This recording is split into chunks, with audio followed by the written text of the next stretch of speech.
ఉన్న బంగారాన్ని విడిపించి ఆ రోజు ఆన్లైన్ రేటుకే మేము కొంటాం. Sharma gold company. నమస్కారం, సుమన్ టీవీకి స్వాగతం.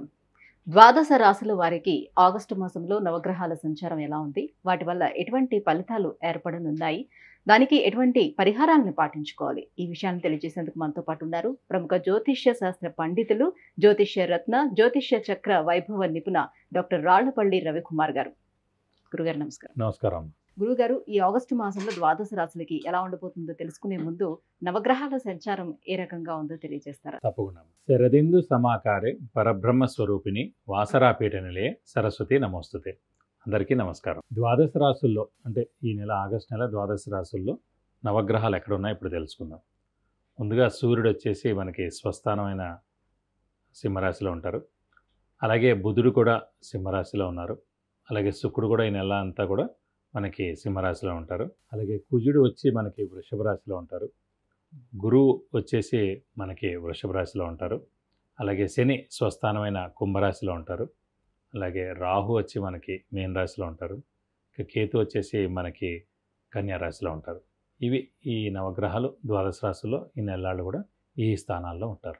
గురుగారు, మీనరాశి వారికి ఆగస్టు మాసంలోనే వాళ్ళ నవగ్రహాల సంచారం ఎలా ఉంది, ఎలాంటి ఫలితాలను ఇస్తున్నాయి, ఏ గ్రహాలు బాగున్నాయి వీళ్ళు? తప్పకుండా అండి. మీన రాశి అనగానే మనకి పూర్వభాద్ర 4 పాదం, ఉత్తరభాద్ర 1, 2, 3, 4 పాదాలు, రేవతి 1, 2, 3, 4 పాదాలు, ఈ నక్షత్రాల సమూహం మనకి మీన రాశిలోకి వస్తుంది. ప్రస్తుతం వీరికి ముఖ్యంగా రాశిలోనే రాహు ఉండడం, సప్తమ స్థానంలో కేతు ఉండడం, వ్యయ స్థానంలో శని ఉండడం, తృతీయ స్థానంలో గురువు ఉండడం. సో వ్యయ స్థానంలో శని ఉండడం చేత మిశ్రమంగానే ఉన్నట్టు శని, ఇలాంటి శని కూడా ప్రభావం ఉన్నట్టు.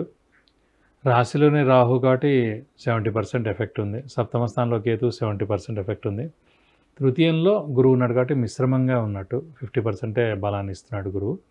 కాబట్టి అన్నీ కూడా మిశ్రమంగా ఉన్నట్టు చెప్పుకోవాలి. ఇందాక కూడా చెప్పాం కన్యారాశి వాళ్ళలాగే వీళ్ళకి కూడా గ్రహణం టైం నడుస్తుంది ప్రస్తుతం. ఎందుకంటే రాశిలో రాహు ఉండడం, సప్తమ స్థానంలో కేతు ఉండడం.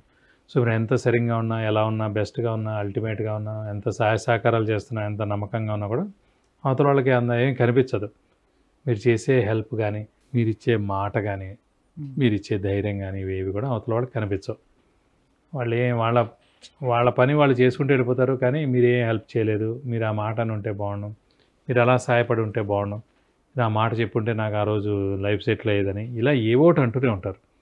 కాబట్టి మీన రాశి వారు ఈ 4 గ్రహాలు మేజర్ గ్రహాలు మిశ్రమంగా ఉన్నాయి కాబట్టి మౌనంగా ఉండడం ఉత్తమం. కొన్ని రోజుల పాటు ఉంటే కనుక నెక్స్ట్ ఏడాది ఏప్రిల్ మే కల్లా కొంచెం గురువు 4th హౌస్లోకి వస్తాడు. ఈ రాహుకేతులు కూడా రాశిలోనూ సప్తమ స్థానంలో నుంచి మారిపోతారు. సో అలా కొంచెం మెరుగుపడుతుంది. అప్పుడు ఓన్లీ 2 గ్రహాలే మిశ్రమంగా ఉంటాయి, మిగతా 2 బాగున్నట్టమాట. కాబట్టి కొన్ని రోజులు జాగ్రత్తగా ఉండడం ఉత్తమం. అలాగే విద్యార్థులకి, రాజకీయ నాయకులకి, క్రీడాకారులకి, పత్రికా రంగం, యూట్యూబ్ రంగం, మీడియా రంగం, మూవీ రంగం వీరందరూ కూడా మిశ్రమంగా ఉందనే చెప్పుకోవాలి. శ్రమకాలం ధనం వ్యర్థమయ్యేందుకు అవకాశం ఉంది. రావాల్సిన బాకీలు ఆలస్యం అవుతాయి. స్పెక్యులేషన్ జోలికి వెళ్ళకండి, మధ్యవర్తిత్వం వహించకండి, షూరిటీస్ పెట్టకండి. వ్యాపారస్తులు కొత్త వ్యాపారం స్టార్ట్ చేయొద్దు. అలాగే ఉన్న వ్యాపారం కూడా ఎక్కువగా అప్పులు ఇవ్వద్దు.